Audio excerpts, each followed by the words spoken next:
this is the food that I'm using to create a body that I can be proud of. So, at the start of this year, as some of you may know, I moved out to Bangkok, Thailand, and this was an opportunity to set some new standards inside of my own life and in the ways that I operated, the environments that I put myself in, and also the food that I was consuming. So when I first got here, I realised that the Thai food really doesn't sit well with my palate.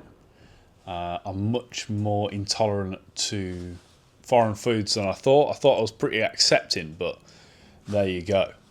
And also the portion sizes. So even if the food was good, the amount of food that you get really wasn't big enough for.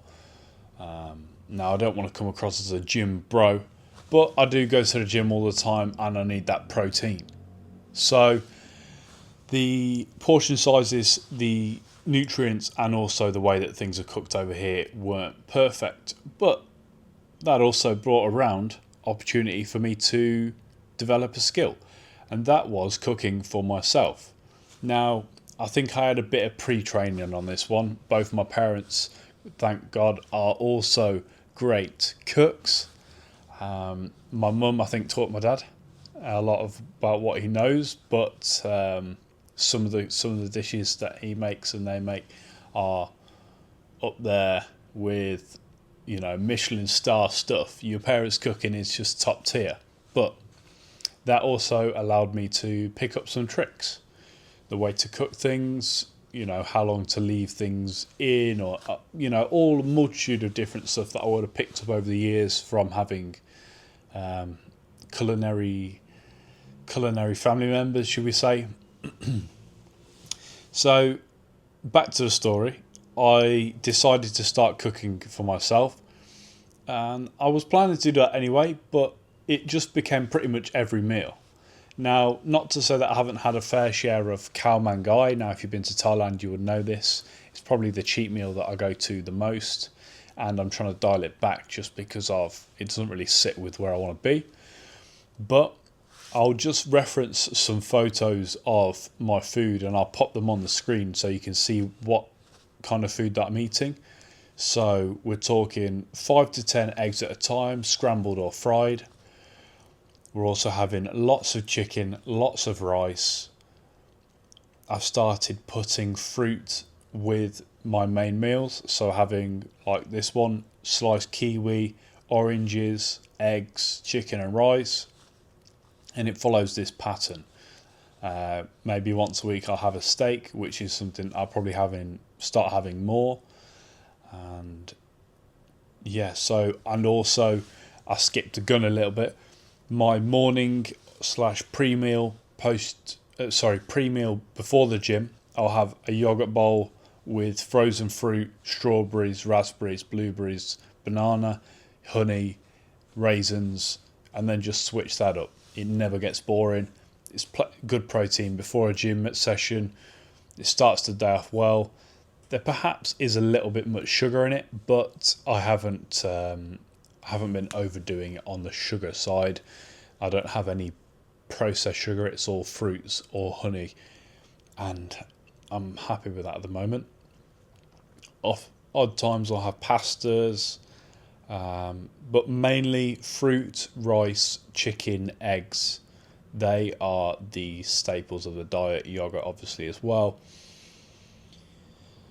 And yeah, that's about it. Just keep hammering that. I'll post some photos and put some stuff that you can see up here.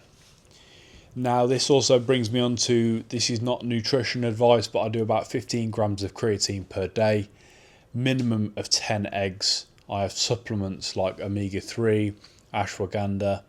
I'm also on Accutane for my skin, which isn't a nutrition supplement, but it's important to know. And I also have sardines as well to supplement the fatty, sort of oily omega side of things. That was recommended by a friend called Luke. Thank you very much, brother. And yeah, we're just out here cooking for ourselves. And it's also been very good to create these meals and be able to cook for myself. So I know in the event that I need to chef up a quick meal or impress someone, and then it's easily done. Now, you don't have to go crazy, but it can be a bit more extravagant than just putting the chicken and rice and the beef grounds all in one bowl, like the dog food that you see people eating. Now, it does serve a purpose, but I also want to continue eating this food consistently. And if I make it nice enough to look at, smell good, and taste good as well, then I'm much, much, much more likely to continue with a good diet if I'm just sat there grovelling over some ground beef and butter. Like, it's good maybe for a short term, but I also want to live a little bit. And living doesn't mean just like gorging out on ice cream or chocolate. It means eating high quality food, ideally single ingredient stuff, seasoned by yourself, so there's a little sort of contamination as possible. Now, you're not going to be able to make it perfect, and out here in Thailand the food standards are lower, but this is one of the reasons why I like to shop Western and also get in some great food at the same time. This has also been pretty good to post on my Instagram. If you want to follow me there, Nathan_Pickstone. I post my meals every other day and just get that out there, and you can see what I'm eating and follow the progress. Literally copy meal for meal, and you'll be getting exactly the same results as I am, as long as you put the work in the gym as well.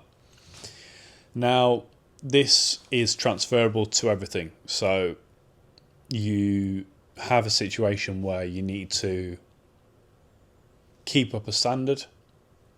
If you can't get that from anywhere else, do it yourself until you can afford someone else to come in and help.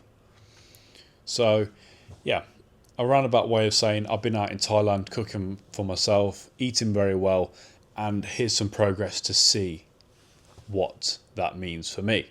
Now, you're more than welcome to follow along, subscribe and like, and stick around for some more. I'm going to be posting some, bro philosophy, food, lifestyle, vlogs, gym stuff.